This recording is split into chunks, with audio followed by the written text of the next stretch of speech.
to this very important forum on the vaping health crisis plaguing our country and our state.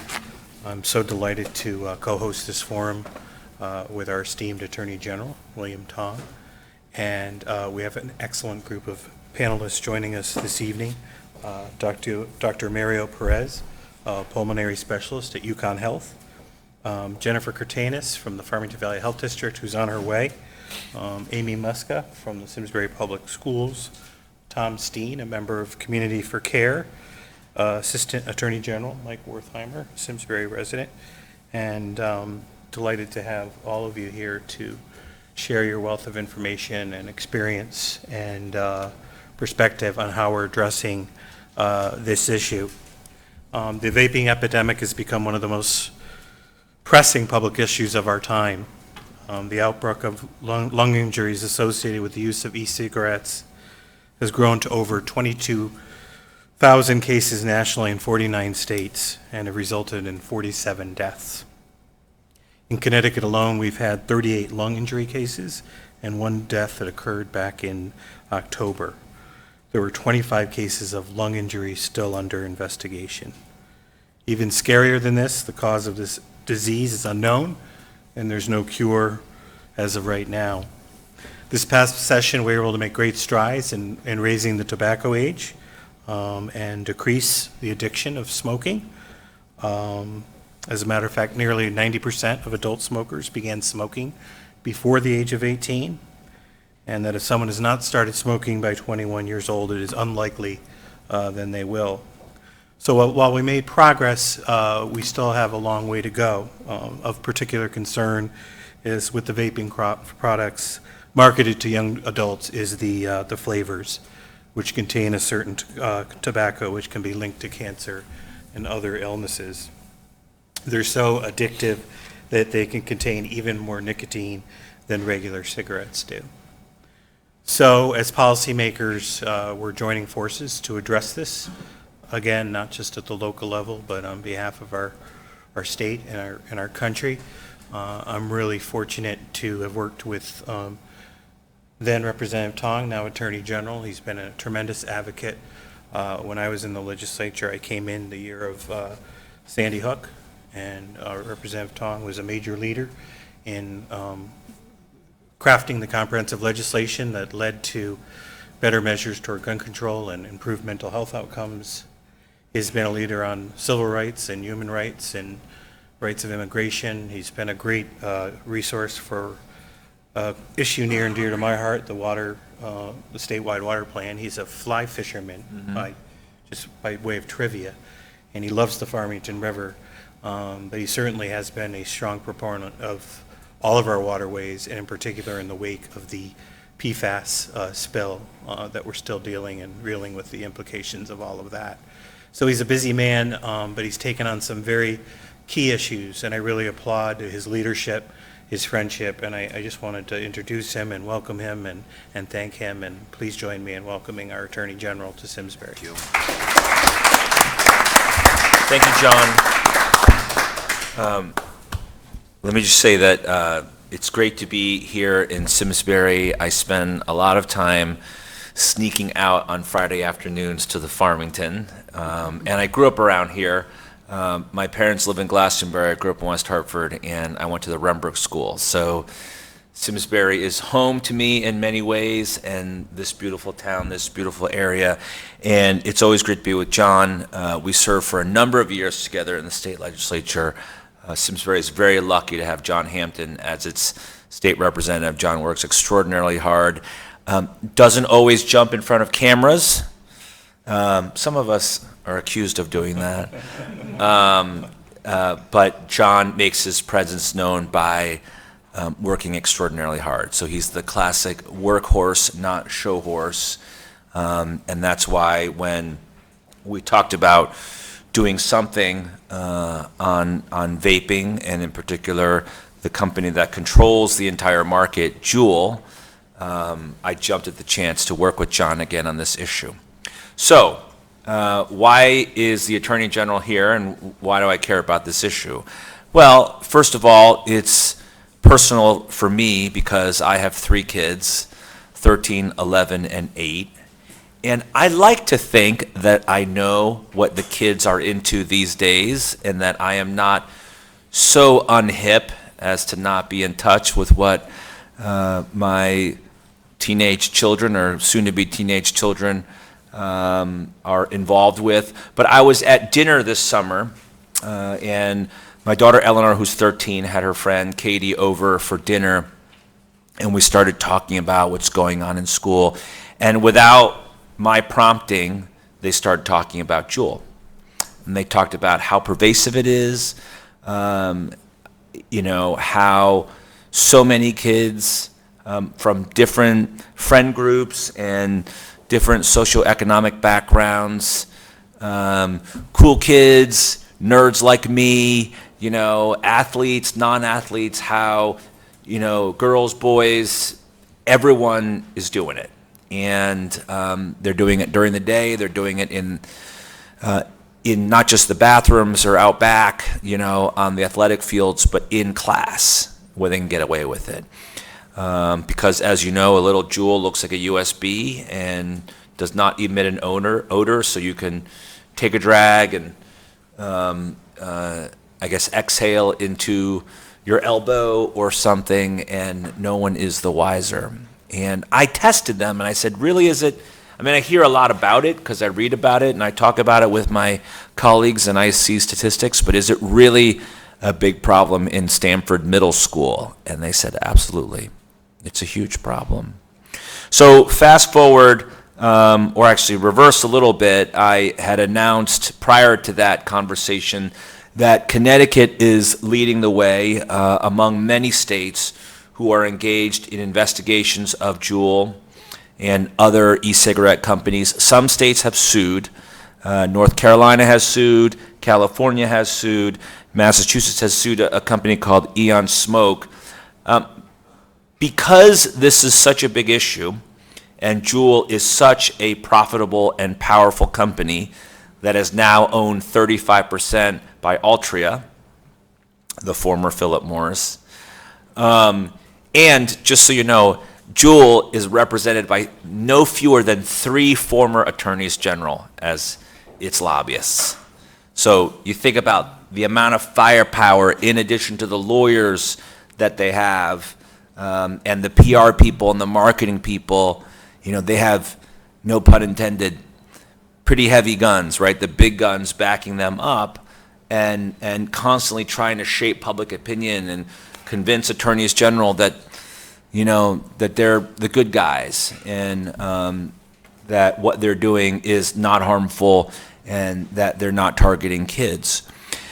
But we all know that there's a real problem in our schools because we see it, and we know that the flavors, bubble gum, mint, all the flavors that are enticing to kids are a way to get to kids. And we all know that the online validators, celebrities that are juuling or still smoking, has a really tremendous impact on kids in the way that Joe Camel had an impact on me. And it was more than 20 years ago that then Attorney General Richard Blumenthal joined a nationwide coalition of attorneys general and took on the tobacco industry. And since the national tobacco settlement, cigarette smoking in this country has been cut in half. And the ways in which the tobacco companies targeted kids in those days, they can no longer do. I think the jury is still out whether they are still targeting kids or not. But the use of Joe Camel and other images and marketing campaigns directly targeting young people like me at the time are no more. But we're seeing echoes of that now with Juul and the e-cigarette manufacturers. Legally, the Attorney General's consumer protection power largely resides in a statute known as the Connecticut Unfair Trade Practices Act, or CUTPA. And under that statute, basically, we as a state acting through the Attorney General have the authority to investigate, sue, and protect Connecticut families, parents, and children from unfair or deceptive marketing practices. So if you think about that, right, that's a pretty broad authority to go after unfair or deceptive practices. And I would posit that using flavors to target children is unfair, that making claims or implying strongly that vaping or juuling is safe. I think a lot of people think it's totally safe because it's water vapor, right, is unfair or deceptive. And then, and this is the focus of our investigation, the central claim that Juul and e-cigarettes are an effective smoking cessation tool. Now, in order to make that claim, a company in this country selling a smoking cessation product has to be approved by the FDA. They have to get sign off from the FDA that says, yes, you are an effective way, this product is a good way to stop smoking, and you can market it as such. Just so we're clear, Juul has not received that approval. And so they cannot market themselves as a smoking cessation device. But how many people think in this room that they do market themselves as a smoking cessation device, right? So many of us know that that's what they're saying, that if you use Juul, you can stop smoking. And so after we raise these questions about their claim that they're making that it's a smoking cessation device, they said, oh, no, wait, Mr. Attorney General, we don't mean it's a smoking cessation device. We mean it's a switching product. So in a creative game of semantics and sleight of hand, they're now saying that Juul is a switching product and that they're not saying it's safer. We're not saying it helps you stop smoking. We're just saying you can switch to our product and that is somehow better or preferable. On top of that, we're investigating ways in which they target discrete groups through various incentive programs, including veterans and companies. And we find that those marketing efforts may also be unfair or deceptive. So that's how the state of Connecticut and the Attorney General's office engages in this fight. We are in the middle, knee-deep in our investigation. It's being led by Michael Wertheimer, who is the Assistant Attorney General in charge of consumer protection. And Representative, if it's okay with you, I'll turn it over to Mike. Thank you. Thank you, and that's a pretty comprehensive overview of our investigation. That's certainly where it started. I'm going to talk a bit more about some of the specific issues that we are investigating, but understand that by its very nature, it is an investigation. These things are not done completely in public. So, we'll talk more at a high level about just a couple of the issues that we're looking into. As the Attorney General stated, we started by looking at the smoking cessation device claims, particularly something called an enterprise marketing team, where it was a division being created by Juul to market its product to, believe it or not, health insurance companies and large employers.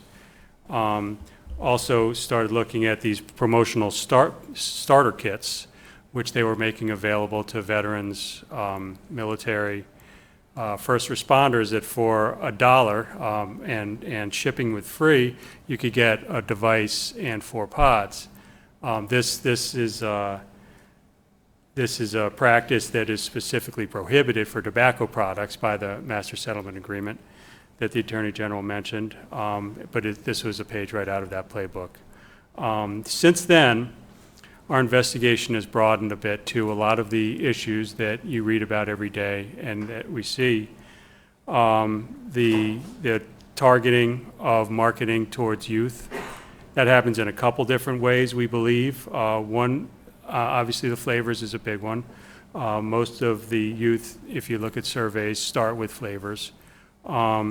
Another is a development of the chemical composition of the nicotine itself that Juul developed to make it less harsh to a first-time user particularly. And so given the flavors and that chemical composition, it is much easier, unfortunately, for kids to get started and get addicted. Studies seem to indicate that they get addicted in a matter of days rather than weeks or months that it would take with cigarettes because of the harshness. There's also the marketing campaigns that we've all seen the pictures of presenting, especially starting in 2015, 16, 17. Their Vaporize campaign, the launch parties, the influencers, using very young people in their ads, making it look provocative or exciting in party settings, et cetera, really helped them spread their product. The sales to youth is another big issue. As you've seen, before the tobacco age went to 21, it was 18, and there are significant questions about the efficacy of their age gating. If you're going to buy online, how much they really, there are ways that vendors can ensure that you're actually the age you say you are when you buy, and there are significant questions about how effective or committed to that Juul was, especially for the first few years. Another large area of concern relates to the nicotine levels. At the beginning, the nicotine levels were not disclosed. In fact, most surveys indicate that people did not realize, especially young people, that there was nicotine in the product. After some time and back and forth with regulators, Juul did add a nicotine warning label, and added 5% nicotine strength, but there's really a lot of questions about what the 5% represents on a number of levels. There are some indications that they don't measure nicotine the same way that the rest of the industry does, and by doing so, they underrepresent the amount of nicotine in a pod. They also draw comparisons, or try to draw comparisons, between the nicotine delivered in a pod versus a cigarette, but there are very significant differences between how much nicotine in one puff your body absorbs.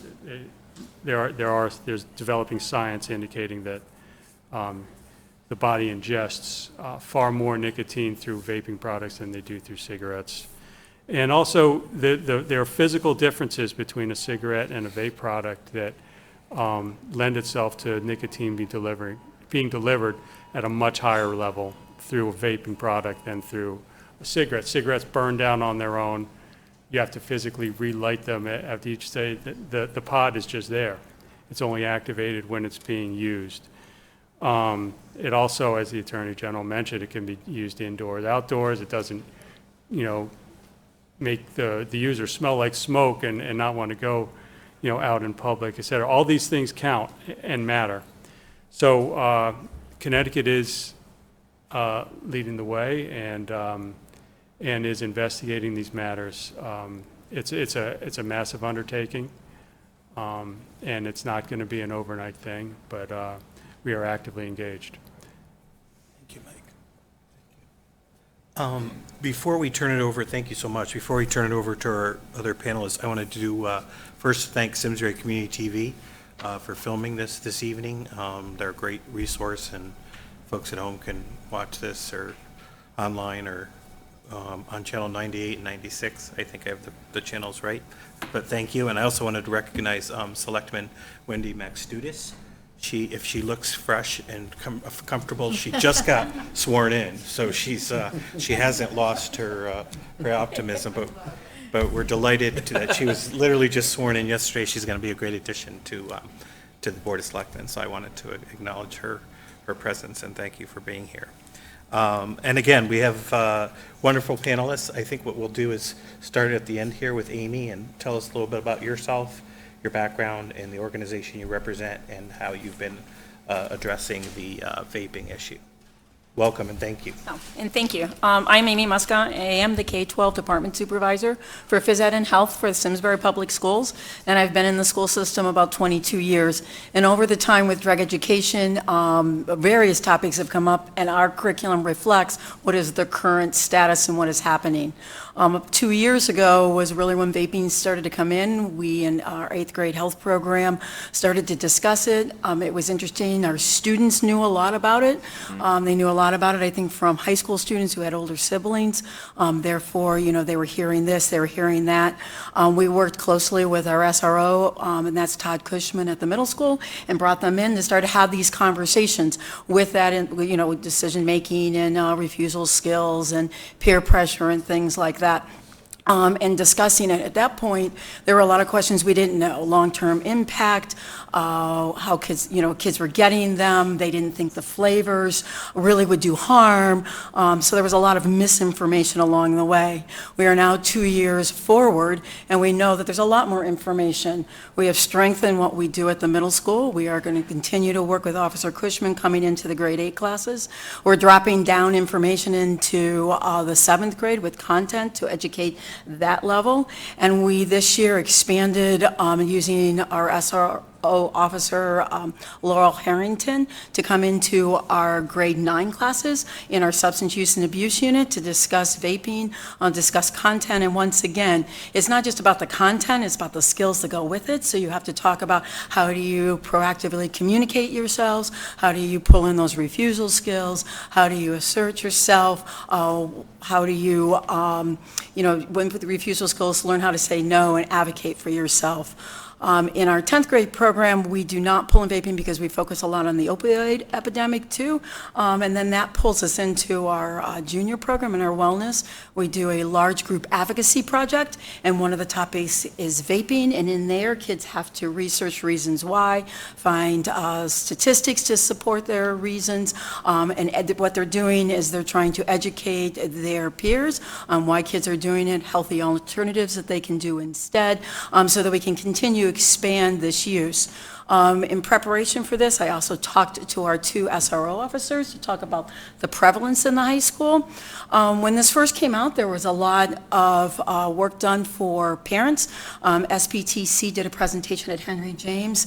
Officer Cushman and Officer Cormier at the time came in and did a presentation and showed parents what pods looked like, what were left. They were going into the bathrooms at the high school and finding these and doing that. It was an education. This is what it looks like. We've talked about the USBs.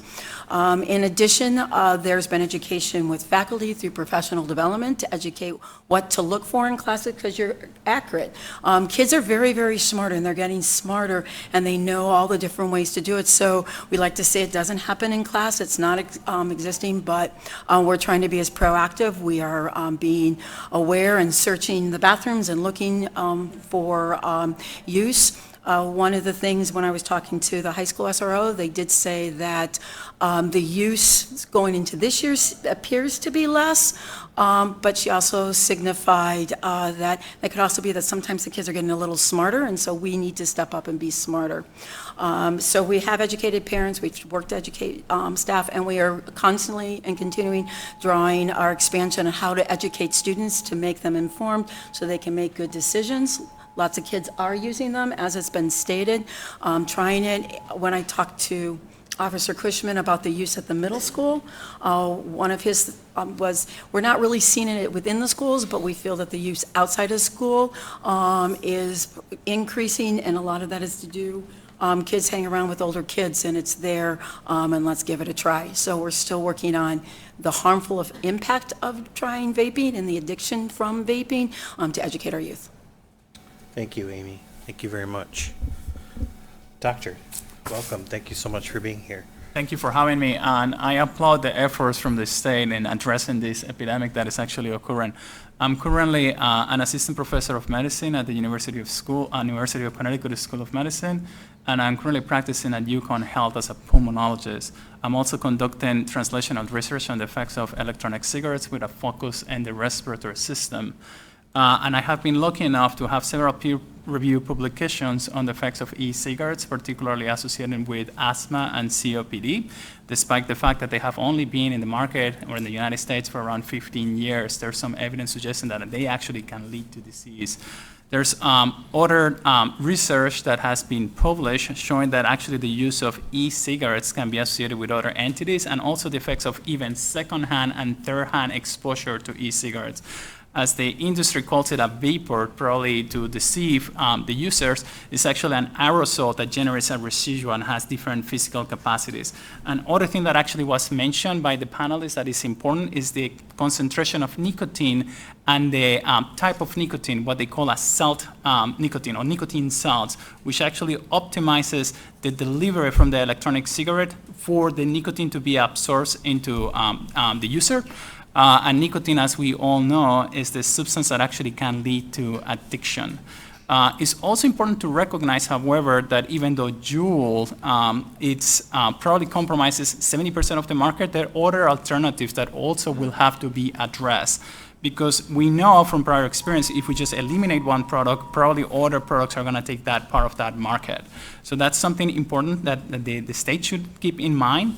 And also, it's also important to recognize, as they mentioned before, many times the content of the e-juice or the pot fluid, it's actually different what we find in the lab doing different studies, chemical studies, such as spectrophotometry or mass spectrophotometry, that the concentration or the additives that they're actually adding in the e-juice don't match what they're telling us in the labels. So that's actually is important to recognize.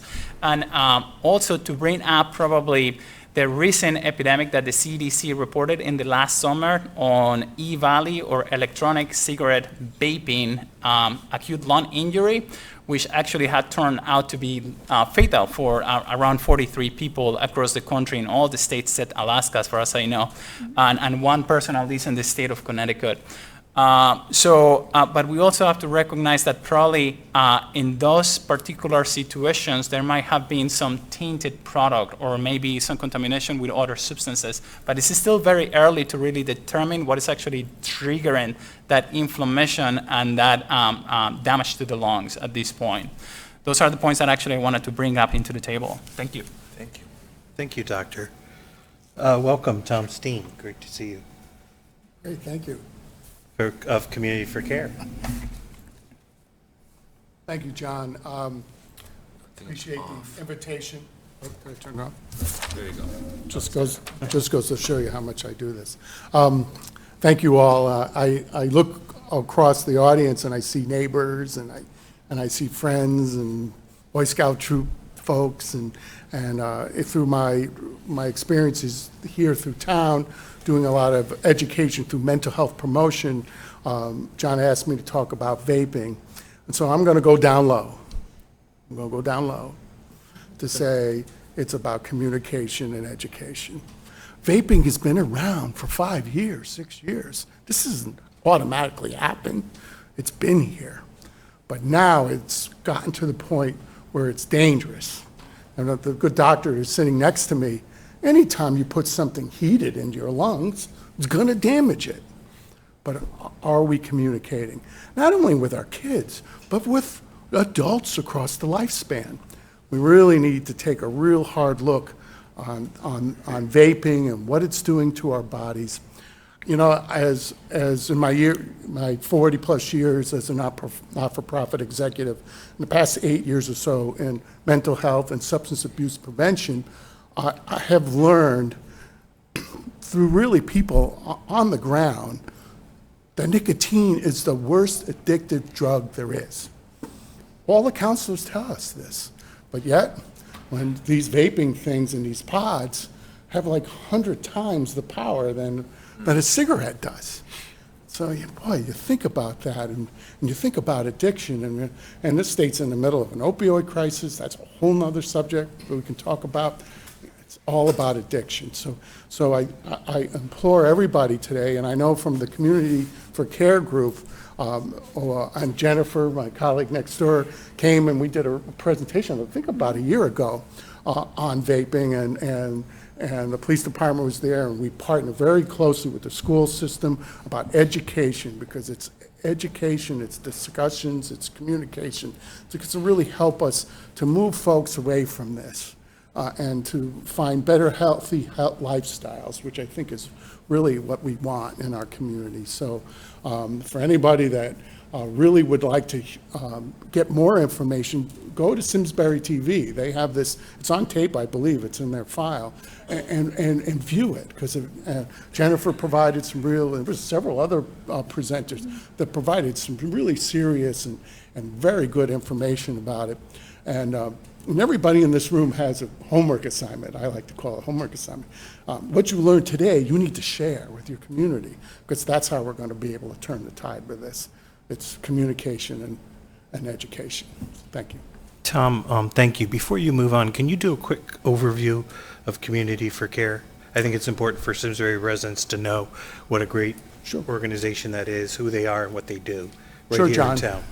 It's a recognized, I don't know the technical name for it, but it's a recognized committee by the First Selectman. We meet on a bi-monthly basis, and we choose topics throughout the year that we present. So whether it's suicide prevention, it's vaping, marijuana. I think we did one on marijuana not too recent ago. We talked about eating disorders and that kind of thing, and the partnership is really cool because it has people from all different parts of the community talking about the same issue, and then having the key partners, whether it's social services, police department, school system, at the table as well. It really creates an open conversation so that we really know how we can really best address what we can do through the community, as I like to say, or down low at the grassroots. And I invite anybody here in the room or in the audience today to really get involved with us, because I think it's really important. We need to speak as a community, and I think this is the best way to do it, through the Community for Care. So thank you, John. Yeah, we'll display that logo, the login website, so folks have it, and as a resource, and people can attend any meeting. They're public. So, and last but not least, Jennifer, thank you Yes. so much for. Thank you very much, and my apologies for being Not at a little all. bit late. And I want to commend all of you. We've done a number of these vaping panels in Simsbury and other towns, and slowly the audience is growing, which I think is important as we talk about increasing awareness. I'm the health director for the Farmington Valley, which is the health department that serves the town of Simsbury. And our job really is disease prevention and health promotion, among the other regulatory functions that people are probably far more aware of, like making sure your restaurants are safe. I started my public health career in the 1980s, the mid-1980s, at the American Lung Association of Connecticut. And so it is quite distressing to me to come full circle and see where we are today with the vaping related issues, recognizing that history is repeating itself in a lot of different ways. If you look at these for-profit corporations, the way in which they're marketing for the sole purpose of drawing in a whole new audience of addicted customers that will have no choice about continuing to purchase their product in some way, shape, or form. And that's exactly what is happening. And we have a lot to learn, I think, from the policy level discussions, both at the federal and the state level, recognizing what we've been through with the tobacco industry. So I hope we can apply some of those lessons. This is by far the single most significant public health issue that our youth is facing right now. It is exceedingly common. I think Amy spoke to it, but in Connecticut, we do youth behavior surveys, and 1 in 4 of our high school seniors report regular vaping. And 1 in 5 of our middle schoolers are reporting that they are vaping. So, and it is happening everywhere. It knows no boundaries. Our athletes are doing it. Our children that are exceedingly successful in school are doing it. Our kids that are struggling are doing it. It is across the board. It knows no boundaries. So I just want to make sure that our parents understand this is a pervasive issue that's transcended all of our youth. Dr. Rodriguez, correct? Perez, sorry, spoke to the vaping-related lung injuries. That is the most serious of the health outcomes that we understand about this product right now. In Connecticut, we have had just under 40 cases since it was made a reportable condition to the state, and that was done in September. So while the numbers aren't high, the implications and the consequences of this are great. We've had one death, and unfortunately, the folks at greatest risk, or the people that we're seeing suffer from this condition, are your 18 to 30-year-olds. So this is happening to a young group of individuals, and deaths are occurring and causing premature death for a population at the prime of their life. But in addition, I think, we heard about the addiction. I think it's important for parents to understand that in some of these products, the amount of nicotine in one, for instance, pod equates to a pack of cigarettes a day. Some kids are using at least one pod a day. And why is this so important is because the youth brain is still developing. The youth brain still develops up until the age of 23. And during this critical teenage year, that center part of the brain, which is our pleasure center, is still developing. Our pleasure center was designed to respond to two things: food and sex. And I don't mean sex in the sex kind of way. I mean, wow, I like what she's wearing. Oh, he's very handsome. Because that's how the human, how we procreate and continue as a species. When you introduce chemicals like nicotine, like other drugs that interfere, that provide a greater, jazz, then the brain rewires to need those types of triggering elements as opposed to the simple, food and sex. And so that is what is contributing. These kids are far greater risk of addiction, not just to nicotine, but other things as well. And so I think it's important. I am a parent. The happiest day in the last year of my life was when my college graduate son, who lives in New York City, told me that he went out onto the Brooklyn Bridge and took all of his vaping products and threw them off the bridge. Because I had been struggling as a parent with this for over a year with him. I could communicate and tell him about the public health implications. I could talk to him about what we were beginning to see in terms of adverse issues. The one last thing, or two last things I'll mention is, don't underestimate when you're having conversations with your kids about the underlying issues as to why. Youth will experiment. They're going to experiment. We all experimented. We experimented with alcohol. We experimented with cigarettes, drugs, etc. More often than not, the kids that are vaping and continue to vape, in most instances, have either they've become addicted, and you need to work through that. You need to work with a medical provider. There's tools, but you can't underestimate the power of that addiction and work through that. But the other issue is there are often underlying stressors. Is it social anxiety? Is it the fear of succeeding in school? Is it, anxiety, stress? Is that why they're vaping? Just because they think that it helps alleviate some of those things, and we have to start peeling back the layers and getting at some of those issues as well. I think that I mentioned we have a lot of opportunity and lessons learned from our work in the tobacco, and I know education is really an important component, but I would argue that it is not enough. I did one of these panels yesterday, and they had a teenage, a junior in high school, and he said, you guys can tell us and talk to us about this until you're blue in the face. We don't want to listen. We don't listen. We're still going to do these things. I feel like we need to keep championing and talking and having peer and youth mentors talking about these things, but The things that were most successful with the tobacco-related issues were, one, increasing the price over time. Hopefully that's something through taxation or whatever we can think about.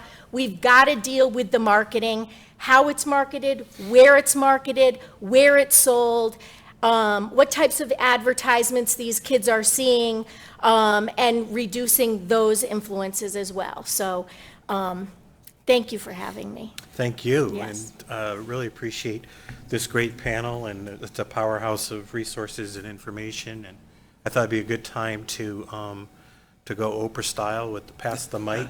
And Jason, I think, has a mic for folks to ask questions of the panelists. So we'll start over here. John, if I might, let me Yes, just please. add and follow up on what Jennifer said. One of the more chilling moments for me in this whole debate was I spoke at UConn Stanford to college students, and I was just talking about what the Attorney General does. So I talked about opioids and energy costs and big tech and healthcare. And when I got to Juul and vaping in our investigation, it was a crowd maybe a little larger than this, and immediately I saw a lot of eye rolling, and snickering.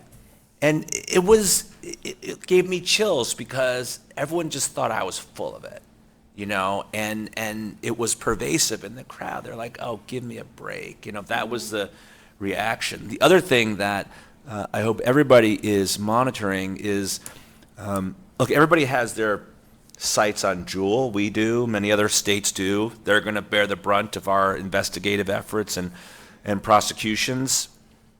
But Philip Morris just came out with a new product, IQOS, which is now a hybrid. Basically, it is a vape-like electronic device that heats up tobacco at a lower temperature. So it is a tobacco product. It is a modern cigarette, and it heats up tobacco at a lower temperature so that you get that, if you've ever smoked a cigarette, you get that tobacco hit, and that sort of abrasive feeling, and then you get that nicotine rush that you would get from a cigarette. But they're selling it as a safer alternative to smoking. It's been a hit in Europe, and it's just been introduced in the United States over the last couple of months. So IQOS are the next frontier, backed by the full faith and credit of Philip Morris, which is a huge, huge enterprise. Thank you, sir. No. Well, there's actually, Mike, you can correct me if I'm wrong, but they have tried to get the FDA to approve their marketing plan so that they can market as a safer alternative, and they have not received that approval. But, the problem with their marketing is it's very easy for them to imply, as Juul does, that they're a safer alternative. Yeah, you're absolutely right. It's not been approved by the FDA. I think the suggestion on safety is that there's less smoke, less tobacco, less carcinogens through the smoke. But bear in mind, the nicotine is still there. It's highly addictive, and largely, and Dr. Perez can correct me, but the long-term health effects of nicotine addiction are not yet understood. So calling it safer is really splitting some hairs. Yeah, that is correct. So there's only, that I'm aware, very few studies in IQOS particularly. Now, I know that to enter into the market into the United States, it did receive some type of FDA approval as any other tobacco product. And e-cigarettes currently can be regulated by the FDA, but the truth is that the federal government has had a very lackadaisical approach on the regulation of e-cigarettes, and that's why the epidemic continues to grow over the last 12 years. Jerry Ledger, I have a simple question. Why don't we just outlaw it? Some other states have already done that. Sounds like we're running to the bottom of the hill, finding a boulder bigger than we can push up the hill. Makes no sense to me why we're where we are. Just get rid of them. If they ever prove that they're safe, then let them sell it. States, what are we waiting for?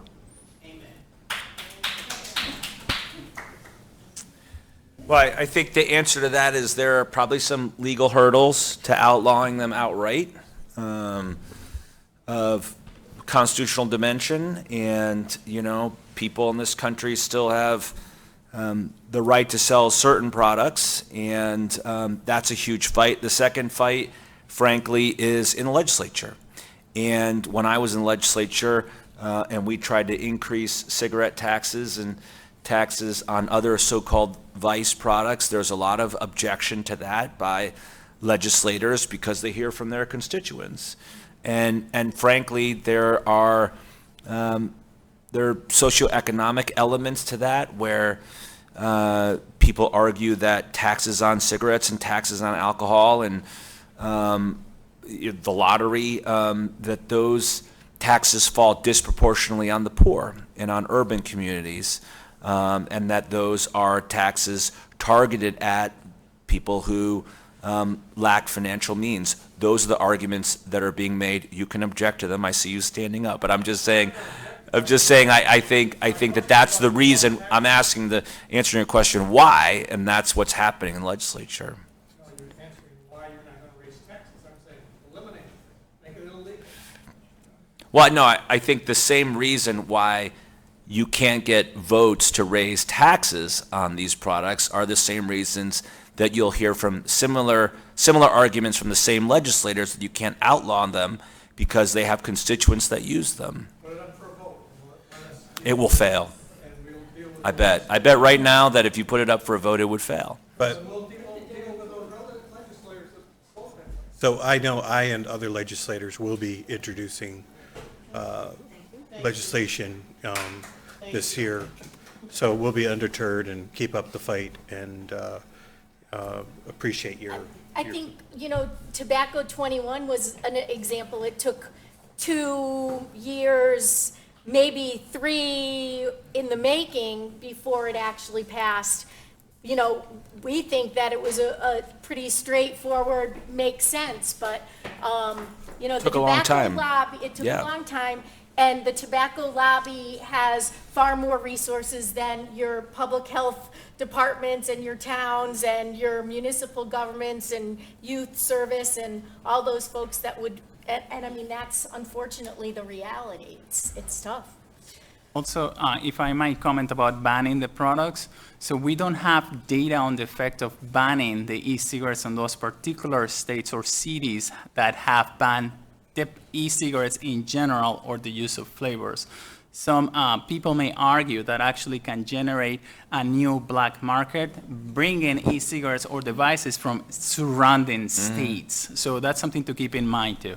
Yeah, and I think that the power of the industry, again, I highlighted earlier that Philip Morris, or Altria, but Philip Morris owns 35% of Juul now. And what comes along with that is their tremendous market power and their ability to lobby against a straight-up ban on these products. And we see that every day, not just in the legislature in Connecticut, but in Washington. I mean, the president was going to outlaw flavors and made a big show of it, and then all of a sudden, a month later, he wasn't. And I can tell you why that happened, you know, because they ginned up their army of lobbyists and their forces, and they killed it. And I'm just telling you how it is, and that is not something that any of us are happy about or stand for. But you know, the question on why we haven't outlawed it outright today is because it's incredibly hard to get that through. And the R.J. Reynolds folks are already, I mean, they were at the Capitol a couple months ago, knocking on all of our doors already. And let me just give you a sense of how big this industry is. 20 years plus after the master settlement agreement with the tobacco companies, Connecticut received its share among roughly 50 states of the tobacco settlement money in July. Its annual share is $128 million. I got an email, just like a nonchalant email. Our check came in for $128 million. 20 years later, that just shows you how big this industry is, how powerful it is, and how much money they have. And if I may advocate that we look at how the tobacco settlement I agree. dollars are used, because Connecticut is not using them in the way that they were fully intended. Thank you. Which was focused on public health and prevention.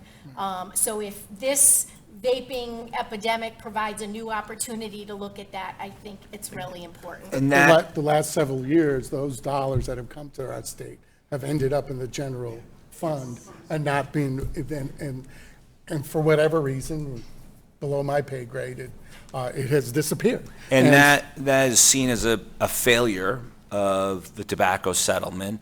And frankly, as we talk about, and I'm deeply engaged in the leadership on opioids nationally, as we talk about potentially resolving those cases and those litigations, and the money, by the way, in opioids is nowhere near as big as tobacco was.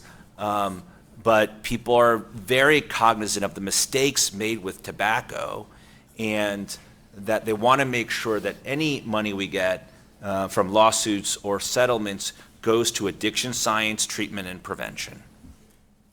If I may, before, there's a gentleman there that has a question, but if I may, we're talking a lot about tobacco, but if you walk on a college campus today, you'll see students vaping, and they're not vaping tobacco. They're vaping THCR. Sure.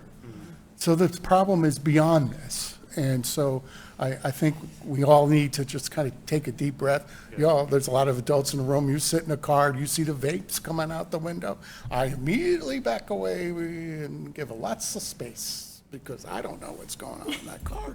And so I just submit to you that and we have leaders here at the table, and I'm so grateful that we have them that taking on this vaping thing. And I talked to John too many times. He gave me his cell phone. That's a mistake for him. About how I feel about this stuff. We need to see it in a broad spectrum because it truly is. And my youngest son graduated a couple years ago, and I asked him about the vaping thing, and he says, "Dad, what do you think they're doing in between classes?" "Yeah, they're vaping." I said, "What are they vaping?" And he looked at me with a crooked eye. He says, "Dad, you went to school in the 70s. You know what they're vaping." And so, I think we need and that's part of the education and communication thing that we need to do, is really get it down low and really grassroots and really try to educate folks, and then lean on our legislators and say, okay, let's do something about this, and I think we'll be on the right track. So the young man over there had his hand up, and we might need. Okay. She's in charge. And that man too. Yeah. My name is Jane Reardon, and Jane. I know Jennifer from the early days at the Lung Association. I'm a pulmonary clinical nurse specialist. I've worked with people with lung disease for many, many years, more than 50, I think, now. But I just wanted to echo a couple of things that Jennifer said and add several things. The developing lungs of our youth are definitely more at risk than somebody 30 or 40 years old who is vaping. And that is something that is very worrisome to me. We don't know what the long-term effects are going to be, but several of my patients who have come into Hartford Hospital have had what we call popcorn lung as a result of vaping. One was in the ICU and almost died. They were able to pull this person through, but this was a youngster. So this is not, a fun thing where, kids think, okay, I'm just vaping some, liquid and some, flavor. It's not steam and flavor. It is horrible. The FDA has no regulation, as we said, so products that are, shown or that are being added to say, oh no, there's no nicotine, when they actually test the product, yes, there is. There is nicotine in the product. It's not just flavor. The tobacco industry is trying to addict a new group of people. And their youngsters are the ones that they're targeting. They're targeting ads to kids in middle school and even younger. They're trying to get these kids interested. But as a nurse, I have to say, please, if you know of kids who are vaping and have symptoms of difficulty in breathing, chest pain, cough, prolonged cough, I should say, fatigue, dizziness, nausea, vomiting, and diarrhea, those are all things that could be symptomatic of vaping. And again, to say, again, what Jennifer pointed out, 1 Juul pod equals 20 cigarettes. Yeah.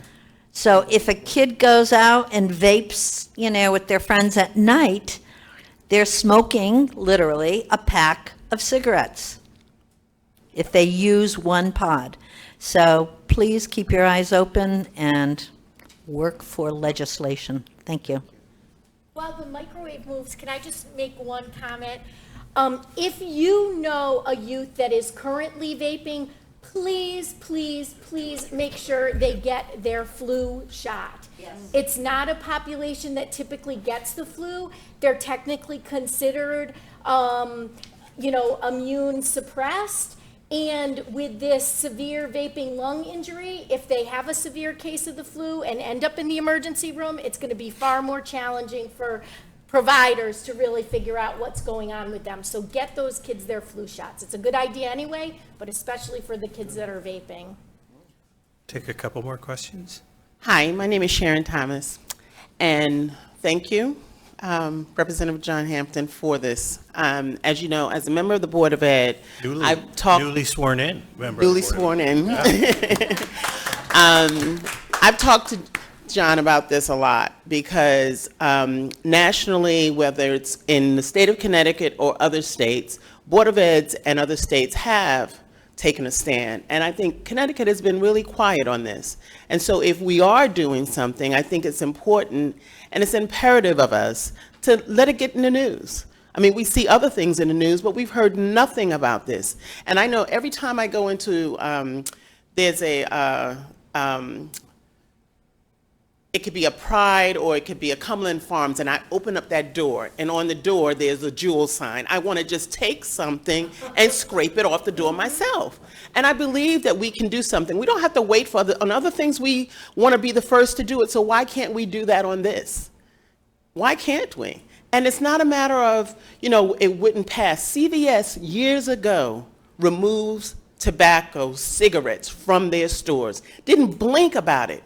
And do you know, they haven't missed a beat. Yeah. How do I know? Because I work for them, okay? But they made that decision, okay? And that was a bold move. And that's what we need Connecticut to do, is take a bold stand and say that we're gonna do it and let others follow. Because I'm sure there's surrounding states that would jump on the bandwagon with us. We just need to be a leader. Thank you. Sharon. I think we have time for one more question over here. All right. So I kind of see this really, really big fortress. It's really, really intimidating. It's what was actually brought up earlier for the first guy's question about legal barriers. So first we have kids, which actually was brought up in a former question over there and also by Ms. Kertanis. And I guess I also have something to add on. It's you kind of have these flavored pods that contain a pretty high concentration of the stuff you kind of don't want to get in your body. And this stuff, right, they say that it's targeted for people to change their ways from from smoking a cigarette to taking a Juul pod. But the kind of thing is adults don't really want to be seen using kid-logoed flavored things in their hands on the street and putting it in their mouths. And I think it's almost obvious, that this isn't really adult targeted. And I'm going to bring back this little big indomitable fortress thing about legal barriers. So it's pretty clear that this is directed towards a child audience. But how do you, or if you've started, how do you think that you'll be able to undermine the system and kind of call it out for being clearly a child-addicted product? So I think, this focus on, and I think all of us, if we could, we would ban it. And if it were that easy, it would have been done already. But of course, it's not that easy. And the focus on the nature of their marketing and the unfair and deceptive way in which they market to young people and to kids, I think you're right. I mean, if you look at the colors and the flavors and the delivery device, sure, there are adults who vape, but there are a heck of a lot of young people that vape. And it's presented in a way to make it cool, right? And accessible and fashionable in a way.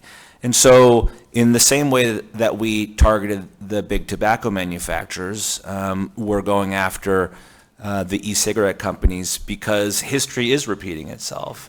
And Joe Camel is showing himself again.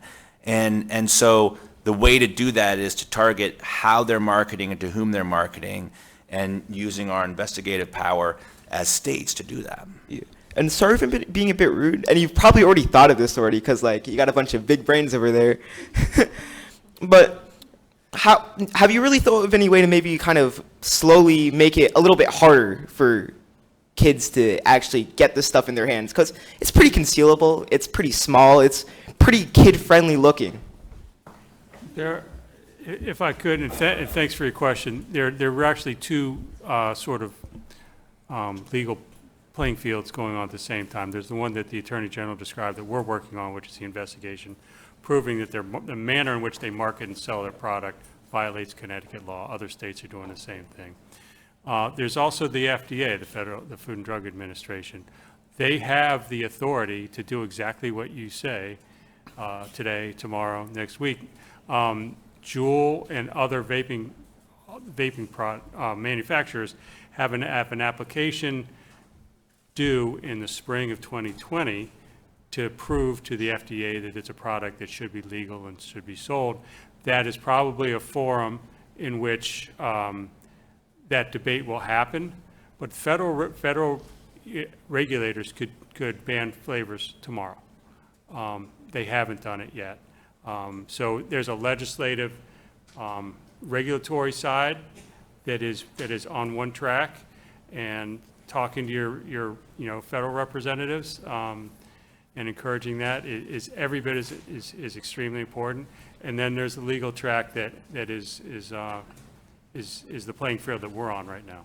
All right, thanks. I guess the reason why I was asking this is kind of because it's really not because if we end one company, right? If we tear them completely down, of course it'll demotivate a lot of other companies, but it won't get rid of the problem. Thank you. It's so good to have a young person's Yeah. perspective. Trying to get that population. I'm wondering when you're going to run for office. Hopefully it's not. You come testify. Hopefully it's not. bills. Hopefully it's not my seat. But In a few years yet, John. On that note, unfortunately, we've run out of time, but I really wanted to thank all of you for coming.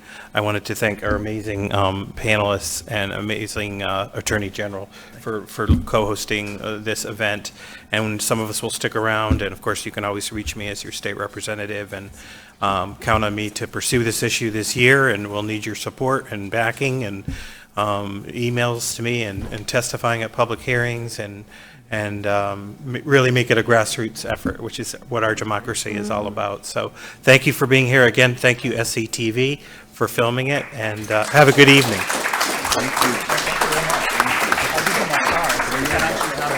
Thank you. Good point. Nice job. Thank you. Doctor. Yeah. Don't they what? That's really hard. Really hard. Do you have a card on you? And Kids can't come in and just smoke them. And Thanks for coming. Great. My nephew just graduated from UConn. Perfect. So everybody knows me. Yeah.